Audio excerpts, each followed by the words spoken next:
Салам достор, байланышта Санчо Бей каналы. Бүгүн болгон окуядан алынып 2023-жылы чыккан Кун төлөө аттуу тасманы көрөбүз. Анда эмесе алдыңкы мүнөттөр өтө мыкты өтүшүнө толук ишенип, көңүлдү бекем коюп көрүүгө даяр болуп калсаңыз баштай берели. Ты же знал, для чего они?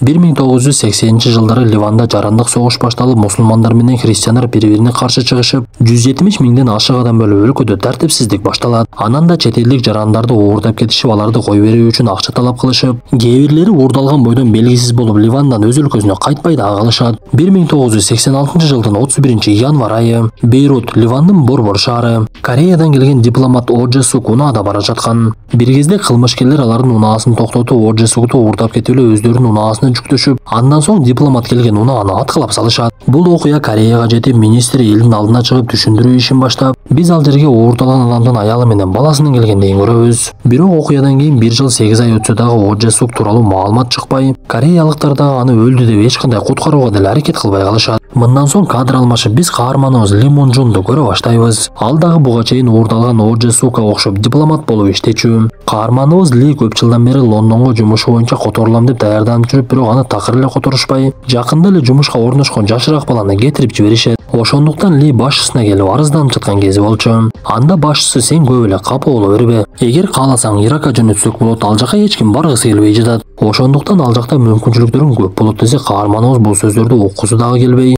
мени Америкага же болбосо Европага гана жөнөтүңүз деп арызданат. Кандай болбосун максатына жетпей калган каарманыбыз кечинде жумуштан бардыгы кеткенден кийин кеңседе жалгыз калып, ал дагы үйүнө жөнөп калса байланыш аппаратка коңгуроо келе баштайт.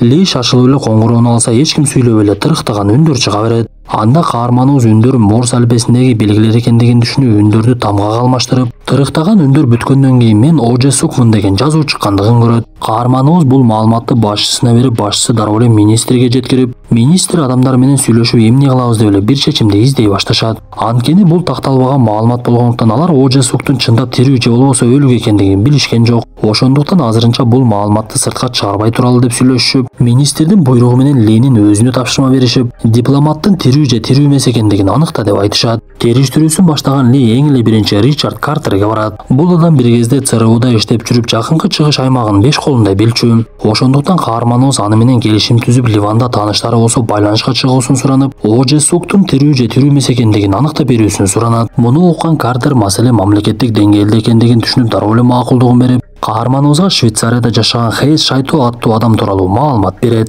Хейс кымбат баалуу буюмдарды сатуу менен алектенгенден өтө бай жашап, Ли анын үйүнө барып, үйүнүн чоңдугуна ооз ачылат. Көрсө бул адамдын Ливанда ишеничтүү тааныштары бар экен. Ошондуктан ал уурдалган дипломаттын чындап эле тирүү экендиги тууралуу маалымат таап, бирок ал дагы деле барымтада олтургандыгы белгилүү болот. Анан дагы Хейстин айтымында кылмышкерлер $5 миллион сурап жатышат. Мен ортомчу болуп бергендигим үчүн 10% мага бересиңер. Макул десеңер ишти баштайлы десе, Ленин башчылары бул тууралуу президентке чейин жеткиришип, президент дароо эле макулдугун берип $5 миллион бөлүп берет. Эми алдыда акчаны ким алып барат деген өтө чоң маселе турган. Бул тууралуу башчылар сүйлөшүп жатса эле, сыртта мен барамын деген үн чыгат. Я поеду, господин. Это кто? Саймадан супер сунуш. Интернет ылдамдыгы секундасына 500 мегабит. Жана жаңы муундагы телекөрсөтүү. Жана ушунун баары укмуштуудай баада. Айына болгону 1180 сом. Биз сизге секундасына 1 гигабит ылдамдыкты колдогон күчтүү Wi-Fi роутерди белекке беребиз. Жана ошондой эле 5 онлайн кинотеатрга акысыз жеткиликтүүлүк. Каалаган убакта сүйүктүү тасмаларыңыздан жана сериалдарыңыздан рахат алуу үчүн билдирмеңизди дароо азыр калтырыңыз жана Сайманы кошуңуз. Көрсө башчылардын сөзүн угуп турган каарманыбыз Ливанга өзү барууну чечиптир. Анда ал жерге келген аскер башчы: сен деги табанча кармаганды билесиңби десе, каарманыбыз жооп берип, катаал иш-чараларга жөнөтүлүүчү аскер бөлүгүнүн аталышын айтып берет. Ал жердегилердин бардыгы каарманыбызды армияда кызмат өтөптүр деп макулдугун беришип, бирок Ли чындыгында эч кандай армияга барбай, компьютерде оюндарды ойноп жүргөн мезгилдеги аталыштарды айтып койгон болот. Каарманыбыздын чыныгы максаты жумуштан көтөрүлүш болчу. Ошондуктан ал министр ал жерден кетип жатса, андан суранып, эгер мен бул ишти ийгиликтүү аяктасам, мени Америкага элчи катары жөнөтүүңүздү суранамын. Мен бала кезимден бери Америкада Түштүк Кореянын элчиси болгум келет десе, министр макулдугун берип, эми каарманыбыздын ою ишке ашабы ашпайбы белгисиз айтып туруп өтө чоң сыноо турган. Кандай болбосун каарманыбыз акчаларды көтөрүп алып түз эле Хейске барып, Хейс каарманыбызга иш-чараны кандай кылып өткөрүүнү түшүндүрө баштайт. баштайт. Биз чек арадан акчаны алып өтпөйбүз. Анткени сени тартип сакчылар өздөрү дагы тоноп коюшу мүмкүн. Ошондуктан сага 2,5 миллион долларлык сүрөт беремин. Бул сүрөттү ливандык бир кардарым алат. Сени Самир деген адам тосуп алып сүрөттү алып сага 2,5 миллион доллар берет деп айтып, андан кийинки жолдорун дагы түшүндүрө баштайт. Аэропорт Бейрута. Ли Бейрутка учуп келип чек арадан көзөмөлдөөдөн өтүп жаткан кезде аэропорттун алдында таксисттердин бирин көрөбүз. Эң кызыгы бул таксист дагы кореялык экен. Ал бул жака качан келгени белгисиз, өзү дагы жергиликтүүлөргө окшошуп, унаадан кардарын түшүргөндөн кийин ал жактан башка кардар күтө баштайт. Бул убакта чыгып келе жаткан каарманыбызга ал жердеги тартип сакчылардын бири кыйкырып, "Мен Самирмин" деп айтып, Лени бөлмөлөрдүн бирине алып келип сүрөттү көрсөтүүсүн буйруйт. Анда каарманыбыз сүрөттү көрсөтсө, жанагы адам дароо эле кийимине салып, убада кылынган 2,5 миллион доллар деп каарманыбызга акчаны бере баштайт. Бул убакта ал жердеги тартип сакчылар өлкөгө чет элдик келгендигин байкап калышкан болчу. Карышкырга койгай тартып дегендей жанагы тартип сакчылар келген чет элдиктерди коргоонун ордуна Ленин баштыгын көрүп эле аны тонойбуз деп артынан куулап жөнөшөт. Муну байкап калган Ли дагы жанагы акчаларды баштыгына салгандайын ал жерден качып жөнөп, сыртка чыгып эки жакты алаңдап Самир айткан таксини издей баштайт. Стоять! Стоять! Стоять!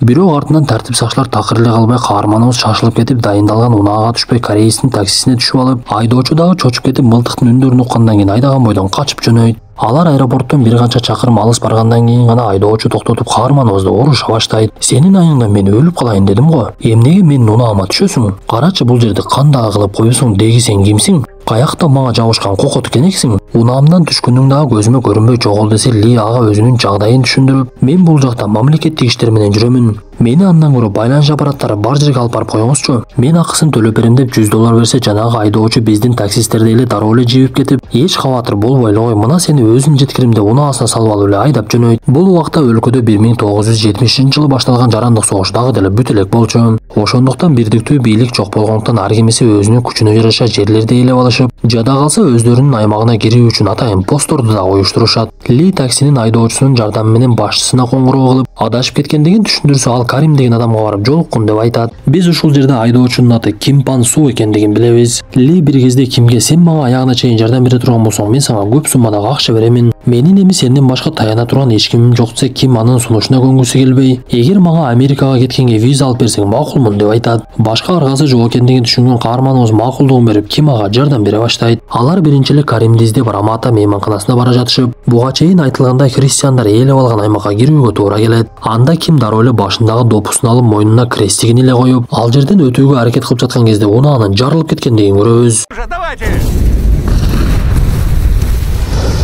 Ленин ооз ачылып эле эмне кылышын билбей калган кезде Ким унаасын айдап алып ал жактан өтүп кетишип, алысыраак барып унааны токтотушуп, терең-терең дем алып алышат. Көрсө ар кайсы уюмдар ошентип бири-бирин жок кылуунун аракетинде экен. Кандай болбосун каармандарыбыз көздөгөн мейманканага жетишип, ал жерден Камилди издей башташып, биз ушул жерде Кимдин Ливанга кандай болуп келип калгандыгын түшүнөбүз. Көрсө ал согушка чейин Бейрутта Кореянын элчилигинде айдоочу болуп иштеп, согуш башталганда элчиликтер чыгып кетип, Ким ал жерде калып кеткен болот. Анда каармандарыбыз Каримди тапса, Карим сөзүн баштап, "Эгер сен акчаны алып келген болсоң, дароо эле маселени чечели. Бул жерде силердин ишиңер тууралуу маалымат тез эле жайылып кетиши мүмкүн. Эгер башка уюмдар силердин акчаңар тууралуу билип калган болсо, баленин бардыгы ошондо башталат. Азыр барып силерди алып кете турган адамды кармап олтурган топко жолуктурам" деп каарманыбызды өзү менен алып жөнөйт. Бул убакта Одже Сукту уурдап кеткендер акча алып келсе беребиз деп даярдап жатышкан. Карим каармандарыбызды адамдары менен алып келе жатып, ал жерде мылтыктын үндөрүн угушуп, экөөнү калтырышат дагы өздөрү мылтыктары менен чыгып эле түшүнүксүз бирөөлөрдү аткылай башташат. Эки каарманыбыз аларды байкап турса, Карим адамдары менен имараттын ичине кирип кетип,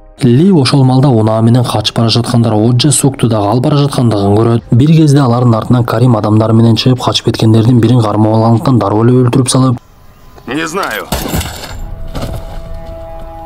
алып кеткен уюмдун аты Мукаттил Аль-Жазир экендигин түшүнөбүз. Карим каарманыбызга "Силердин кылып жаткан ишиңер башка уюмдарга дагы жетип калыптыр. Алар бул нерсени акча үчүн кылып жатышат. Ошондуктан Одже Сукту өлтүрүшпөйт. Эми мындан нары кандай кылабыз, ойлонушубуз керек" деп эки каарманыбызды эски үйлөрдүн бирине жайгаштырышып, экөө тең катуу чарчап калгандыктан дароо эле уйкуга кетишет. Бирок Ким чындыгында уктабай эле жаткан болчу. Көрсө ал Ли уктагандан кийин анын баштыгындагы акчаны уурдап кетүүнү көздөп, башында коюп жаткан жастыгынын пакталарын чыгарат да, каарманыбыз уктап жаткан кезде акчаларды ошол жака сала баштайт. Ошентип арадан канча убакыт өттү белгисиз Ли бир кезде ойгонуп кетип, баштыгын карап эле кимдин качып кеткендигин түшүнүп, аны издеп эки жакты карап, терезеден караса ким өтө деле алыска кете элек экен. Көрсө ал мени кубалабасын деп сырттагы унаалардын дөңгөлөгүн жарып жатыптыр. Анда ким каарманыбыз аны көрүп калгандыгын көрүп дароо эле унаасына олтуруп алып качып жөнөп, Ли болсо анын артынан токтогонуң деп эле кыйкыра баштайт. Бул убакта көчөдө унаасын оңдоп жаткан адам дагы коркуп кетип эле үйүнө качып кирип кетет. Анда Ли башка аргасы жоктугунан жанагы оңдолуп жаткан унаага олтуруп алып кубалап, түн болгондугуна карабай кимдин артынан бат эле жетип барат. Бирок ошол маалда Ли айдап бара жаткан унаанын суусу жарылып, кыймылдаткычы ысып кетип, унаа андан нары жүрбөй эле ордунан кыймылдабай туруп калат. Эмне кылышын билбеген каарманыбыз унаасынан чыкпай эле олтура берип, бир кезде ал тарапка бир топ унаалардын келе жаткандыгын көрөт. Анда Ли унаадан түшө калып эле тоо жакка качып жөнөп, анын артынан келгендер аэропорттогу тартип сакчылар экендигин көрөт. Көрсө жанагы О.Дж.Сукту уурдап кеткен топко тартип сакчылар жеткирип, өздөрү болсо Лини издеп акчаны биргеликте ыйгарып алууну көздөп жүрүшөптүр.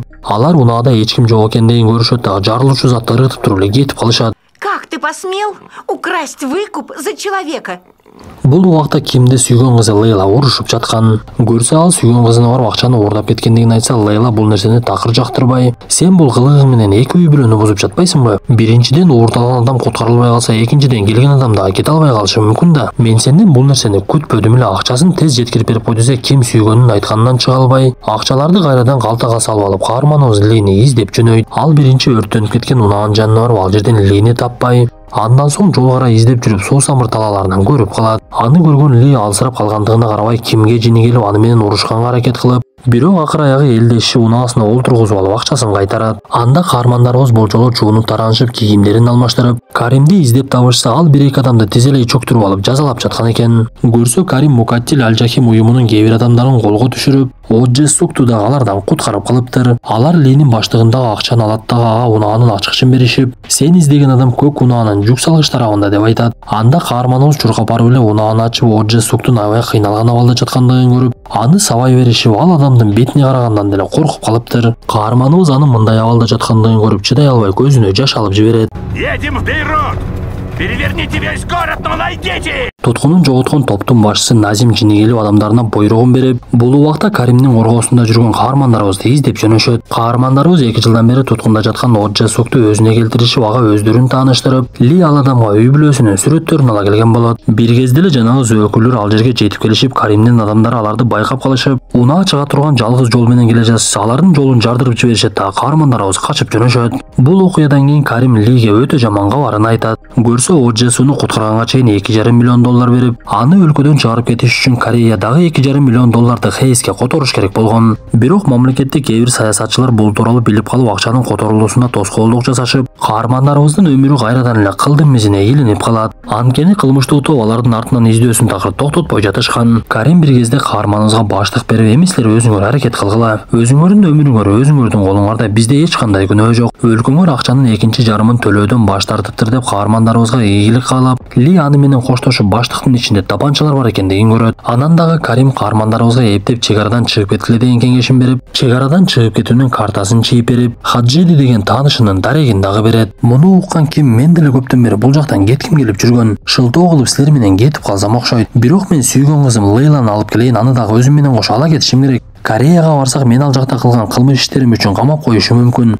Ошондуктан ал жакка барганда мага жардам бергиле десе, Ли макулдугун берип, Ким дароо эле сүйгөн кызы Лейланы алып келгени кетет. Бирок ал Лейланы үйүнөн таппай ага кат жазып калтырып, андан соң унаасына күйүүчү майды толтура куят дагы качууга камданат. Бул убакта Назим адамдары менен каармандарыбыздын жайгашкан жерин кайрадан эле таап алып, адамдары менен келип ал жердеги имаратты чекеден тинтей баштайт. Өндөрдү ууп калган каармандарыбыз ылдыйга түшө албастыгын түшүнүп, тамбаш менен качып жөнөшүп, зөөкүрлөр ал жакка чейин чыгып келишип, Ли менен Джесук Бекингемге жетишишет. Ли качканга арга калбай калгандыктан шаты менен келе жаткан кылмышкерлердин бирин түшүрүп жиберип, экинчисин буга чейин Каримден алган тапанча менен атып өлтүрүп салат. Бул убакта ал жерге келип калган Ким алыстан кол булгалап каармандарыбызды өзүнүн унаасы жакка чакырып, Ли болсо Джесук менен имараттан ылдый түшүүнүн жолун издей баштайт. Ли эки жакты карап сыналгыдан антеннага чыккан зымды алып, биринчи О.Дж.Сукту түшүрүп, андан соң өзү дагы түшүп унаа менен качып жөнөшкөн.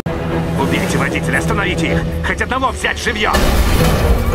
Ошентип каармандарыбыз зөөкүрлөрдүн канчалык качканга аракет кылбасын, алар артынан бат эле жетип алышып, Мылтыктары менен аткалашып шаарда кыйла эле ызы чуу болушат. Качып бара жатышкан кореялыктар Мерс үлгүсүндөгү унаада бара жатышкандыктан унаанын чын эле мыкты экендигин түшүнүшүп, өздөрүнүн чыккан Kia Hyundai үлгүсүндөгү унааларды Мерске жетпегендигин мойнуна алышат. Анткени мылтык канча атылса дагы Мерс такыр эле токтобой, бирок акыр аягы кырсыкка учурап аңтарылып кетишет. Назим аларды кармадым деп атайын деп калган кезде Карим келип аны атып салып, каармандарыбызга кубанычтуу бир кабарын берет. Көрсө Кореядан акчанын экинчи бөлүгү которулуптур. Ошондуктан Карим каармандарыбызга жакшы жаңылыгын айтып, эми силер кайрадан биздин коргообузда болосуңар деп, жакында Бириккен Улуттар уюмунун учагы Швейцарияга учат. Силер ошол учак менен кете аласыңар деп кагазын берет. Я полечу на самолете! Эң кызыгы каармандарыбыз аэропортко барып кагаздарын көрсөтүшүп, ал жерден О Же Сук менен Ким өтүп Ли артка да кала берет. Көрсө кагаз боюнча учакка 2 адам кире алат экен. Бул нерсени башынан эле билген Ли Ким аларга жардам бергендиги үчүн ага дагы жардам берейин деп, өзү калып Кимди кетирип жиберүүнү чечет. Анда Ким бул нерсеге каршы болуп канчалык Линин өзүн киргизгенге аракет кылбасын, Ли болбой эле бул менин чечимим деп ал жерден кетип калат. Миджун! Стой! Кандай болбосун, Ли эми эч кандай коргоочусу жок ал жерде жалгыз калып, бул убакта аэропортто кабарчылардын аябай көп жүргөндүгүн көрөбүз. Анткени окуя 88-жылга туш келип, жарандык согуштун аякташына 2 жыл калып, ошол убакта элдешүү маселеси көтөрүлүп, аэропорттон коноктор келе башташкан. Бир кезде эле каарманыбызды ал жердин тартип сакчылары байкап калып, кармаганга кирише башташып, Ли эмне кылышын билбей ал жердеги жүргөн кабарчылардан пайдаланайын деп, менин баштыгымда жарылуучу зат бар деп эле кыйкыра баштайт. Ошол малда кабарчылардын бардыгы каарманыбызды сүрөткө жана видеого тарта башташкан. Анда каарманыбыз: менин атым Ли Минжу. Мен Кореядан келген дипломатмын. Азыр мени тартип сакчылар мыйзамсыз кармап жатышат. Булар мени өлтүрүп коюшу толук ыктымал. Ошондуктан мени сүрөткө видеого алгыла деп бир кезде баштыгын ыргытат. Каарманыбыз максатына жетип, бирок кандай болбосун аны кармап алышып, биз мындан соң өзүнүн ишканасында олтурган Хейсти көрөбүз. Көрсө акчанын экинчи бөлүгүн Корея Хейске которуп оптур. Бирок Хейс Ливанда ишкерлик кылып, алыш-бериш кылып жүргөндүктөн, алар менен мамилем бузулуп калбасын деп, анан дагы Ли Минжунун аракетине таң калып, экинчи жарымын өзүнүн чөнтөгүнөн эле которуп жиберген болот. Бул убакта Кореяга кайтып келген О Же Сук эл алдында үй бүлөсү менен жолугуп, биз каарманыбыз Ли эми өзү кыйналып камалып жаткандыгын көрөбүз. Бир кезде аны чыгарышып аэропортко алып жөнөп, каарманыбызды алып кеткени Тасманын башында көргөн Картер келгендигин билебиз. Анда Ли мага бир аз убакыт берип тур деп артка кайтып барып, тартип сакчылардын башчысын карап, сен адам-бадан болгодай эмессиң деп эле кетип калат. Бул убакта Корея өлкөсүндө жайкы олимпиадалык оюндар башталып, элдин бардыгы конокторду күтүшүп, аэропортто шан шоокөттөр болуп, бирок каарманыбыз жөнөкөй эле чыгып келгендигин көрөбүз. Ал чындыгында канчалык эрдик кылбасын, көпчүлүк аны басып өткөн жолун билбей деле калды. Аэропорттун алдында Лини бул убакта таксист болуп иштеп калган Ким тосуп алып, ага мактанып, мен сүйгөнүм Лейланы Кореяга алып келип алдым деп айтат. Ошентип алар бактылуулук мүнөттөр менен жолго чыгышып, тасмабыз дагы аягына чыгып калды. Тасманын аягында берилген маалымат боюнча Хейс өз чөнтөгүнөн берген 2,5 миллион долларды Кореяга төлөп бербептир. Достор, тасмада так эле көрүнүп тургандай, биз билбеген чындыгында баатырлар көп. Эң эле жөнөкөй мисалды алып келсек, Баткендин чек арасында жашаган бир туугандарыбыз. Андыктан достор, өлкөбүздө ар дайым тынчтык болушун каалап, кийинки тасмага чейин ден соолугуңузду бекем караңыз.